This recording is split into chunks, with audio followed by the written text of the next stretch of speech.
할렐루야. 아멘. 이 자리에 이렇게 선다는 것은 참 저에게 영광이에요. 특별히 이렇게 말씀을 들고 선다는 것은 참 저에겐 축복입니다. 그렇죠? 제가 오늘 아침에 오랜만에 또 제가 설교를 하잖아요.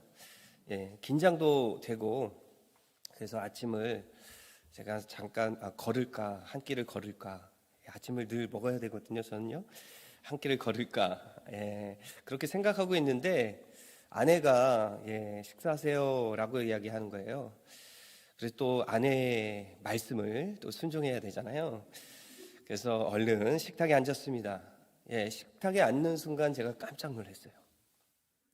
왜냐하면 메뉴가 죽이었기 때문에 그래요.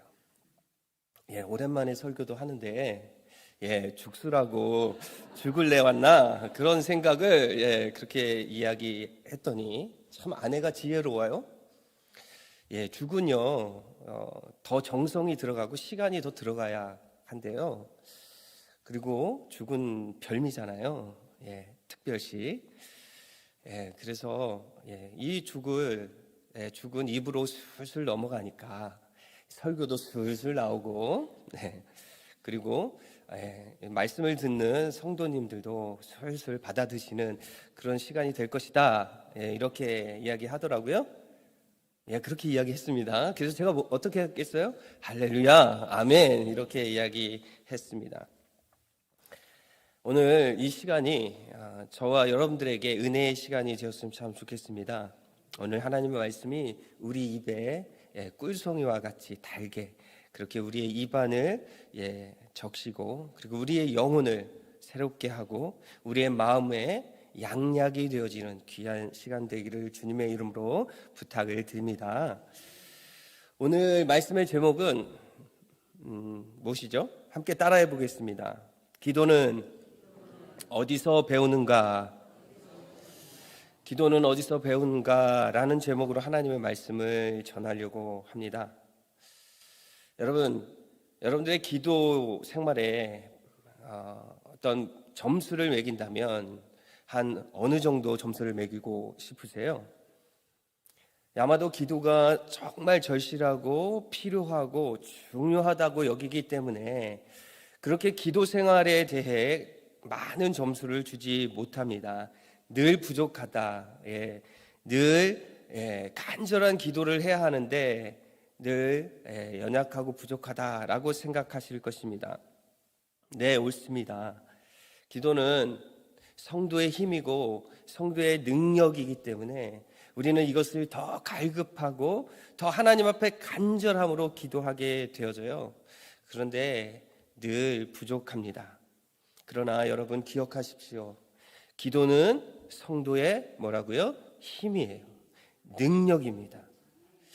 여러분, 스코틀랜드 청교도 신학자였던 존 락스는 이런 고백을 하잖아요. 기도하는 한 사람이 기도하지 않는 한 민족보다 강하다. 그는 평생에 그 고백, 그 기도의 능력을 믿었던 사람이에요. 그래서 그는 평생 이렇게 기도하지 않습니까? 하나님, 주님, 스코틀랜드를 제게 주십시오. 그렇지 않으면 내게 죽음을 주십시오. 라고 평생 기도했다라는 것입니다. 그 당시 영국 메리 여왕은 이렇게 고백합니다. 스코틀랜드의 모든 군사보다 존 락스의 기도를 더 두려워했다. 저와 여러분들이 그런 고백으로 그렇게 기도에 힘쓰는 그런 저와 여러분 됐으면 참 좋겠습니다. 여러분, 기도의 힘을 여러분 믿으세요? 여러분 기도의 목소리에 여러분 힘을 주는 것은 바로 기도의 능력을 믿기 때문입니다. 그렇다면 여러분, 우리는 이 기도가 중요하다는 것을 알아요. 그래서 잘 되지 않습니다. 그럴 때 우리는 어떻게 해야 합니까? 포기해야 합니까? 아니죠. 기도를 배워야 하는 거예요. 다시 기도를 배워야 합니다. 그래서 오늘 제가 두 가지의 내용을 갖고 기도는 어디서 배우는가라는 말씀을 나누려고 합니다. 첫 번째, 기도는 어디서 배우나요? 네, 기도는 성경에서 배워요. 진리입니다. 우리는 성경에서 기도를 배웁니다. 성경에는 수많은 기도의 사람들을 기록하고 있고 이야기를 담아내고 있습니다.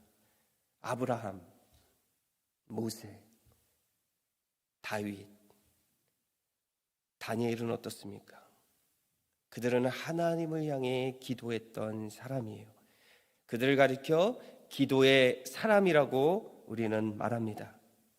그들은 한 사람을 위해서 기도했고요, 한 민족과 한 나라를 위해서 자기의 생명을 들여서 그렇게 기도한 사람들입니다. 예수님의 기도는 어떻습니까? 십자가 죽음 앞에, 그 십자가를 앞에 두고 겟셋마네 동산에서 땀방울이 핏방울이 되도록 기도하셨던 그 예수님의 기도를 우리는 늘 기억합니다. 어떤 기도였습니까? 하나님의 뜻을 구하는 기도였잖아요. 아버지, 내 원대로 마시고 아버지의 원대로 하십시오. 기독교 저술가이자 영성가인 필립 얀시는 이런 기도를 합니다. 기도를 이렇게 정의하죠. 기도, 오직 기도만이 하나님과 같은 관점을 갖도록 시력을 회복시켜 준다. 그리고 아브라함 헤셀이라고 하는 그런 신학자는 이런 말을 합니다. 기도는 하나님께서 우리의 삶 속에 개입하시도록, 그분의 뜻이 우리의 문제들 속에 나타나시도록 초대하는 것이다. 너무 멋지지 않나요? 하나님께서 우리의 삶에 개입하시도록, 우리의 문제 가운데 나타나셔서 그 문제를 해결하도록 하나님을 초대하는 것이다 라고 이야기합니다. 그리고 또 이렇게 말합니다. 기도는 우리의 의지 속에 그분을 향한 창문을 여는 것이다. 그분이 우리 영혼의 주님이 되시도록 만드는 노력이다. 네, 여러분, 그래서 우리는 기도하는 것이지요. 그래서 우리는 기도하며 하나님 앞에 나아갑니다. 사도 바울은 이 사실을 너무나 잘 알고 있었어요. 그래서 교회를 향해 기도하고 기도하라고 말씀하고 있습니다. 기도에 대하여 토론하거나 기도에 관한 이야기를 하지 말고 기도하라고 말하고 있는 것입니다. 에베소서는 1장부터 6장까지 이루어졌죠. 그곳에 3번의 기도가 나와요. 1장, 3장, 그리고 6장. 순간순간 사도 바울은 기도하며 에베소 성도들에게 말씀을 쓰고 있다는 사실을 발견하게 되어집니다. 그래서 오늘 우리가 성경을 통해서 배워야 할 3가지 기도의 내용을 함께 나누며 은혜를 나누고자 합니다.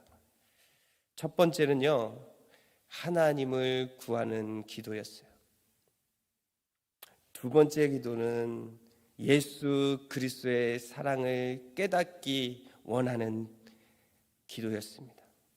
그리고 마지막 3번째는 영적 승리를 구하는 기도였다라는 것입니다. 첫 번째 기도입니다. 하나님의 뜻을 구하는 기도였죠.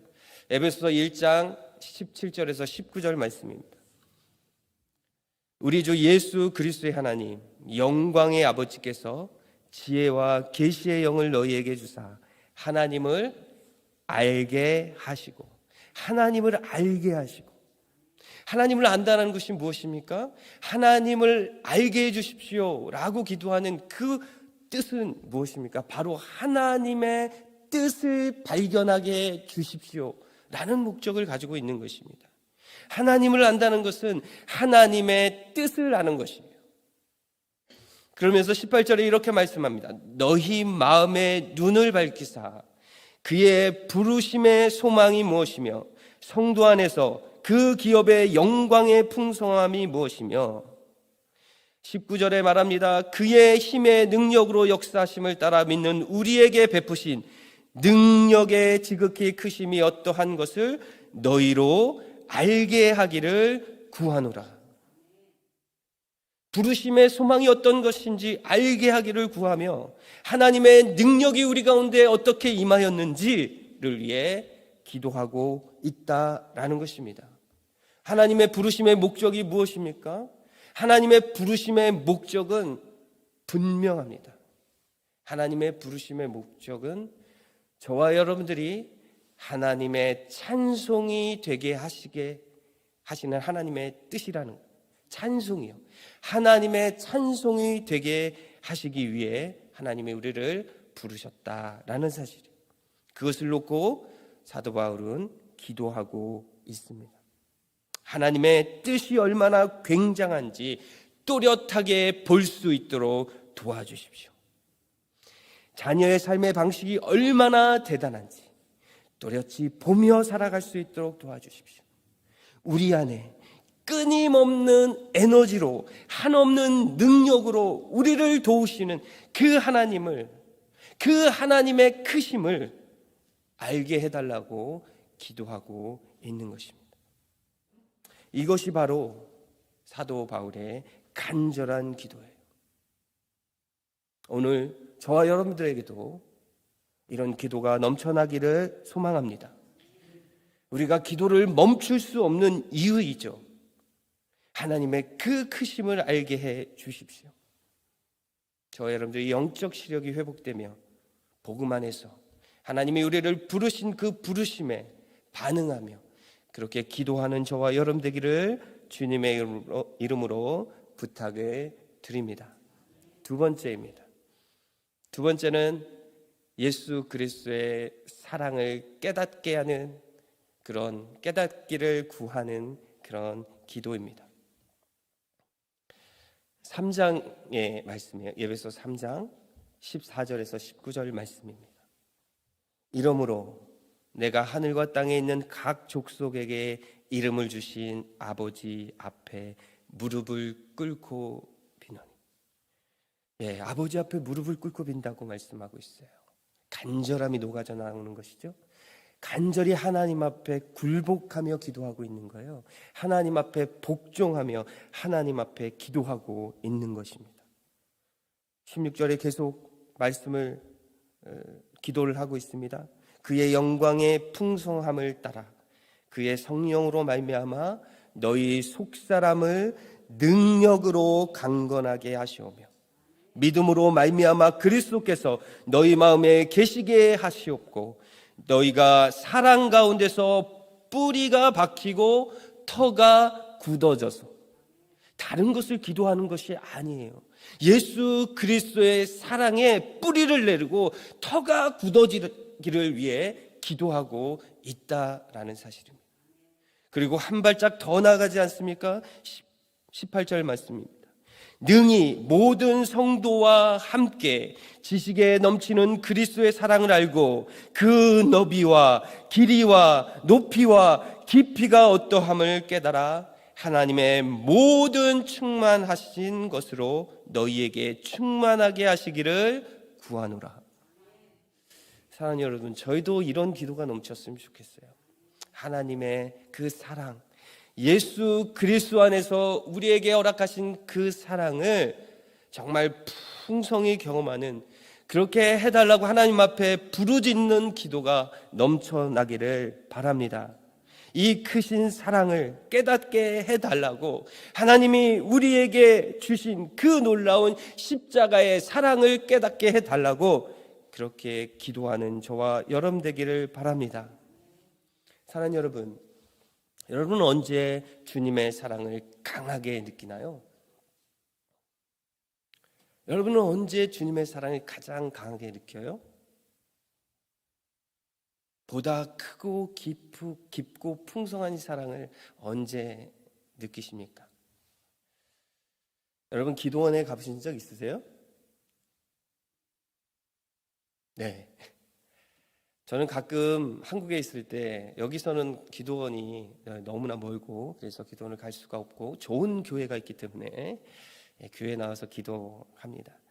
그런데 한국에 있을 때 기도원에 가끔 올라가요. 중요한 결정을 하거나 인생의 기로에 섰을 때 기도원에 올라가 기도하죠. 기도원에 올라가면 어떻습니까? 기도원에 올라가면 수많은 사람들이 기도의 목소리를 들을 수가 있어요. 그렇죠? 얼마나 간절히 기도하는지 몰라요. 목이 터져라 기도합니다. 이 목소리 표현해낼 수 없을 정도로의 톤으로 기도할 때가 있어요. 저희는 평상시에 주여 이렇게 하지만 기도원에 가면 어떻게 뭐 이런 소리로 기도할 때가 참 있다라는 거예요. 간절함이 묻어나오죠. 그 기도에는 그 인생이 얼마나 절박한가를 표현해내고 있습니다. 우리는 기도의 목소리를 들으면요, 단박에 그분이 어떤 어려움을 당하고 있는지, 그의 인생에 어떤 굴곡의 시간들을 보내고 있는지 금방 압니다. 그렇죠? 그분들이 기도하고 또 기도합니다. 그리고요, 기도원에 가면 기도하는 사람들만 있는 것이 아니라 이렇게 여러 사람들이 함께 이야기를 나누는데 어떤 이야기를 나누냐면 기도의 응답에 대한 이야기를 나눌 때가 참 많아요. 나는 이런 기도를 했는데 하나님이 이렇게 들어주셨어. 그래서 다시 한번 하나님 앞에 또 다른 문제가 있고 어려움이 있어서 그렇게 기도하기 위해 기도원에 올라왔다라고 이야기할 때가 참 많이 있어요. 그렇죠. 여러분, 하나님의 사랑을 강하게 느낄 때가 언제입니까? 내 기도를 하나님이 들어주셨을 때예요. 내가 어려움을 당하고 힘든 일을 경험했는데 하나님 앞에 간절함으로 나아갔더니 어떻게 해요? 하나님이 기도를 들어주셨다. 그 가운데 우리는 하나님의 사랑이 여전히 나와 함께 하시는구나, 여전히 나를 지키시고 인도하시는구나를 경험하게 되죠. 맞습니다. 우리는 하나님의 사랑을 느끼는 그때는 하나님이 우리에게 기도에 응답하실 그때다라는 사실을 우리는 놓치지 않아요. 그런데 여러분, 그보다 더 큰 사랑을 우리는 어디에서 느낄 수 있습니까? 우리는 그 하나님의 사랑을, 하나님이 우리에게 응답하신 그 기도의 제목 가운데 하나님의 사랑이 묻어난다라고 하면은 우리는 더 큰 하나님의 사랑을 느낄 수 있는 곳이 있다라는 것이 무엇입니까? 예수 그리스도로 이루신 십자가의 사랑입니다. 그 십자가 사랑 안에서 우리는 하나님의 사랑을 풍성하게 가득히 느낄 수 있는 것입니다. 주님의 십자가 사랑을 마주할 때 가장 하나님의 사랑을 느껴요. 이 사실을 사도 바울은 알고 있었습니다. 그래서 다른 것으로 기도하는 것이 아니라 예수 그리스도의 사랑을 알게 해주십시오. 넘치는 하나님의 사랑을 예수 그리스도의 십자가 안에서 발견할 수 있도록 기도하고 있다라는 것입니다. 그 기도는 거기서 멈추지 않습니다. 더 깊이, 더 길게, 더 높이, 더 풍성하게 기도하라고 그렇게 우리에게 말씀하고 있는 것입니다. 복음 설교자 존 스타트 목사님을 여러분 잘 아시죠? 그분이 이렇게 말합니다. 그리스도의 사랑이 모든 인류를 충분히 포괄할 만큼 넓고 충분히 영원토록 지속될 만큼 길고 가장 타락한 죄인에게도 충분히 이를 만큼 깊고 가장 타락한 죄인을 하늘 보좌에 충분히 높일 만큼 높다고 말했습니다. 주님은 우리를 가장 깊은 사랑 안으로 초대하셨습니다. 그 사랑 안에 우리를 참여하게 하셨습니다. 무엇을 통해서 하셨습니까? 십자가를 통해서 하셨다라는 거예요. 저와 여러분들, 제가 가장 강조하는 것은요, 우리는 예수 그리스도를 부인하고 생명 얻은 자예요. 우리는 예수 그리스도를 죽이고 예수 그리스도의 사랑과 생명을 얻은 자입니다. 제한적인 생명을 얻은 자가 아니고요, 영원한 생명을 얻은 자입니다. 그것을 알 때 우리의 기도는 깊어지는 거예요. 그러니 여러분의 기도가 예수 그리스도의 사랑을 더 깊이 알아갈 수 있도록 주님 도와주십시오. 이렇게 기도하시기를 주님의 이름으로 부탁을 드립니다. 세 번째입니다. 세 번째 기도는 영적 승리를 구하는 기도입니다. 사도 바울은 예배소서가 끝날 그쯤 다시 한번 기도의 목소리를 높이죠. 기도하고 또 기도합니다. 왜 사도 바울은 기도하고 또 기도합니까? 그것은 바로 성도의 삶은 영적 전투이기 때문입니다. 에베소서 6장 13절에서 17절 말씀, 12절에서 17절 말씀은 이렇습니다. 우리의 씨름은 혈과 육을 상대하는 것이 아니요 통치자들과 권세들과 이 어둠의 세상 주관자들과 하늘에 있는 악의 영들을 상대함이라. 그러므로 하나님의 전신갑주를 취하라. 이는 악한 날에 너희가 능히 대적하고 모든 일을 행한 후에 서기 위함이라. 그런즉 서서 진리로 너희 허리띠를 띠고 의의 호심경을 붙이고 평안의 복음에 준비한 것으로 신을 신고 모든 것 위에 믿음의 방패를 가지고 이로써 능히 약한 자의 모든 불화살을 소멸하고 구원의 투구와 성령의 검 곧 하나님의 말씀을 가지라. 이 말씀 후에 기도가 들어가는 거예요. 영적 전투에서 기도는 필수라는 것입니다. 에베소서 6장 18절 우리가 함께 읽었던 말씀입니다. 모든 기도와 간구를 하되 항상 성령 안에서 기도하고.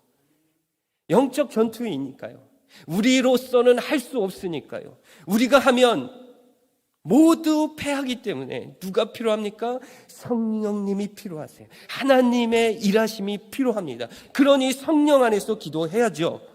성령 안에서 기도하고 이를 위하여 깨어 구하기를 항상 힘쓰며. 혼자 해서는 안 된다고 말해요. 여러 성도들을 위하여 기도하라.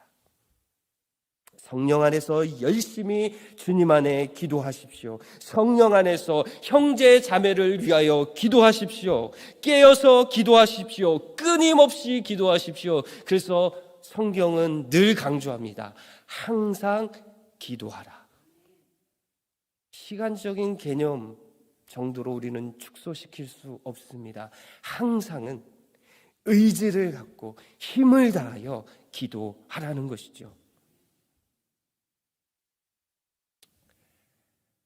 그래서 여러분 로마서 8장 26절 저희들이 너무나 잘 아는 말씀이잖아요. 우리가 기도할 수 없을 때, 우리가 어떻게 기도해야 할지 모를 때 우리를 누가 도우신다고요?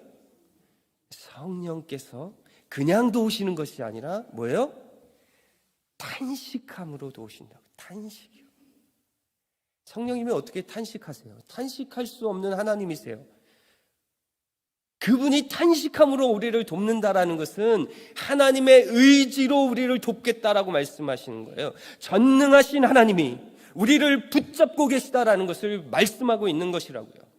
탄식한다는 말씀은 하나님이 지금 여전히 너와 함께하며 너를 돕겠다라는 하나님의 일하심을 우리에게 말씀하고 있는 것입니다. 사랑하는 여러분, 우리는 기도를 어디에서 배운다고요? 성경을 통해서 배워요. 하나님을 구하는 기도, 예수 그리스도의 사랑의 그 깊이를 깨닫게 하는 기도, 그래서 성령님 안에서 영적인 전투의 승리를 구하는 기도라고 말했습니다. 저는 한 가지가 더 있다라고 생각합니다. 우리가 어디에서 기도를 배울 수 있습니까? 저는 교회에서 배울 수 있다라고 저는 믿습니다. 기도하는 사람을 통해서요. 기도하는 사람을 통해서 기도를 배운다라는 거예요. 제가 자라던 곳은 정말 시골이에요. 그래서 교회도 정말 작았습니다. 시골 교회. 가보신 적 있으세요? 목사님이 올 수 없어서 전우사님이 사역했던 그런 곳이에요. 제가 그 교회를 가기 위해 그 어린 나이에 종종 걸음으로 한 30분, 40분을 걸어갔습니다. 그래서 그곳에서 예배하고 그곳에서 찬양도 배우고 그렇게 어린 시절을 보냈어요. 저는 그 작은 교회에서 기도를 배웠습니다. 차가운 마룻바닥에 엎드려 기도하시는 어머니를 통해, 저를 따뜻한 품으로 안아주시며 기도하셨던 주일학교 선생님을 통해, 그리고 그곳에서 기도의 목소리를 높이며 그렇게 간절히 기도하시던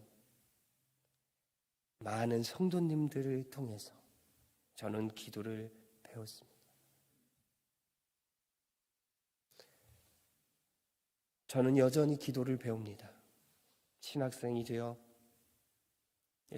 전도사 사역을 하고 목사의 사명을 받고 그렇게 사역할 때 여전히 기도를 배워가고 있습니다. 묵묵히 기도하고 기도하며 기도의 자리를 꾸준히 지켜가는 그런 성도님을 통해서 저는 기도를 배웠습니다. 여전히 저는 기도를 배우고 있는 중입니다. 바로 여러분들 같이 이 자리를 지켜내며 그렇게 예배하며 기도하는 여러분들을 통해서 저는 여전히 기도를 배워가고 있습니다. 그래서 저는 기도를 배울 때 행복했고 지금도 행복합니다.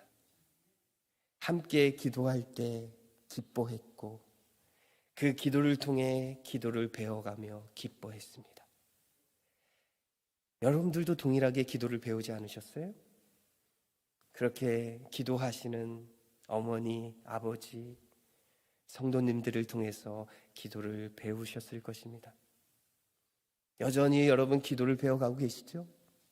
여러분들이 함께 모여 예배하는 곳에서 목장 모임을 통해서 기도회를 통해서 기도를 배워가실 것입니다. 그렇죠? 그 기도를 배울 때 여러분 기쁘시죠? 행복하실 것입니다. 그런데 여러분, 요즘 젊은이들은 불행합니다. 왜요? 좋은 차, 멋진 집, 결혼을 못해서요? 아니요. 삶의 자리에서 기도를 배울 곳이 없기 때문입니다.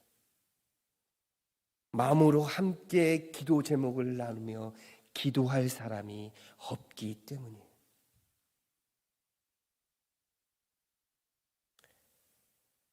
사랑하는 여러분, 그 젊은이들에게 기도를 가르치는 기도의 교사가 되지 않으시겠습니까? 여러분들이 그렇게 믿음의 성도들을 위해서 기도를 배우셨던 것처럼 그렇게 젊은이들에게 젊은이가 기도를 배우는 그런 한 사람이 되시지 않으시겠습니까? 사랑하는 여러분, 우리는 교회 안에서 기도를 배웁니다. 교회 공동체 안에서 우리는 기도를 배워요. 그러니 여러분, 젊은이들과 함께 그 기도의 놀라운 은혜를 함께 나누는 저와 여러분 되었으면 참 좋겠습니다. 기도하는 사람이 되어 주십시오. 기도가 필요한 사람과 함께 그 자리에 있어 주십시오. 기도하기 위해 시간과 공간을 비워두십시오.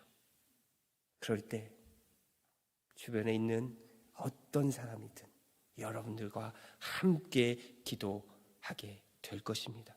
그리고 어떤 사람은 여러분들을 통해 기도를 배우게 될 것입니다.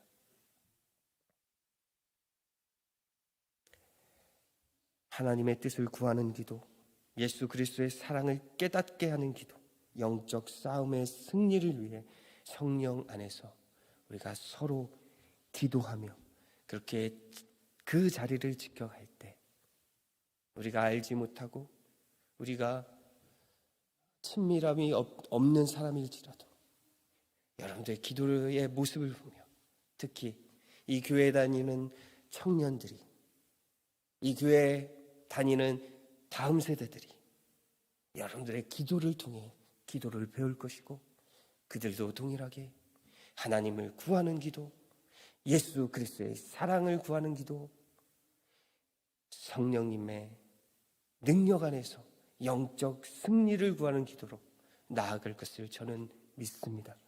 여러분을 통해 이 모든 교회가 기도하고 기도를 배워가고 기도의 자리를 차지하고 그곳에서 하나님의 영광을 위해 나아가는 그런 놀라운 은혜가 충만할 것을 기대합니다.